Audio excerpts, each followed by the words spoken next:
ഇത് ഇന്നലെ തോട്ടിൽ പോയപ്പോൾ പറിച്ചുകൊണ്ട് വന്നതാട്ടോ ഈ ഒരു ചെടി. അതിൽ പൂവുണ്ടായി നിൽക്കണ കണ്ടപ്പോൾ നല്ല രസം തോന്നിയേ. അപ്പോൾ നമ്മളിങ്ങനെ നമ്മുടെ മതിലിനോട് ചേർത്തോ ഭിത്തി സൈഡോട്ടൊക്കെ ചേർത്ത് ഇങ്ങനെ നട്ട് വയ്ക്കുമ്പം ഭംഗി ഉണ്ടാവുമല്ലോ. അങ്ങനെ ഓർത്തുകൊണ്ട് പറിച്ചു. പക്ഷേ വേരിച്ചിരി പൊട്ടിയാട്ടോ പോകുന്നത്. പിന്നെ അമ്മച്ചി പറഞ്ഞു അത് കമ്പ് കുത്തി വെച്ചാലും പിടിക്കുമെന്നാണ് തോന്നുന്നതെന്ന് കണ്ടിട്ട്. അപ്പം ഞങ്ങളത് കൊണ്ടുവന്ന് വെച്ചിട്ട് വന്നപ്പോൾ ഭയങ്കര വെയിലായിരുന്നല്ലോ. വൈകുന്നേരം വെയിലാറിയപ്പോഴേക്കും ഞാനത് ഞങ്ങൾ നടാൻ തുടങ്ങി കേട്ടോ. ഞാൻ അമ്മച്ചി മാറി മാറി കിളച്ചിട്ടാട്ടോ ഒരു കുഴിയാണെങ്കിൽ ഇവിടെ മണ്ണ് ഉറച്ചു പോയി. അതുകൊണ്ട് കിളയ്ക്കാൻ ഇച്ചിരി പാടുന്നു. ഒരു ഉണക്ക മണ്ണ് പോലെ. എന്നാലും ഞങ്ങൾ നട്ട് വെച്ചു.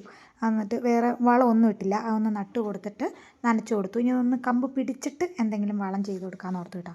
അത് കഴിഞ്ഞപ്പോൾ പിന്നെ നമ്മുടെ ചെടികൾക്കൊക്കെ ഇച്ചിരി വെള്ളം ഒഴിച്ചു കൊടുത്തു. നല്ല ചൂടായിരുന്നില്ലേ. ഇപ്പോൾ വൈകുന്നേരം ആയപ്പോഴേക്കും വെയിൽ കുറഞ്ഞപ്പം എല്ലാ ചെടിക്കും കുറച്ച് വെള്ളമൊക്കെ ഒഴിച്ചു. ഇത് അച്ഛൻ്റെ ഒരു സെറ്റിങ്സ് ആട്ടോ. ഒരു PVC അടിച്ച് അതിൻ്റെ ഏറ്റവും ചുവട്ടിലോട്ട് വെച്ചു അന്ന് നട്ടപ്പോഴേ. അപ്പോൾ നമുക്കിങ്ങനെ വെള്ളം ഒഴിച്ച് കൊടുക്കുമല്ലോ.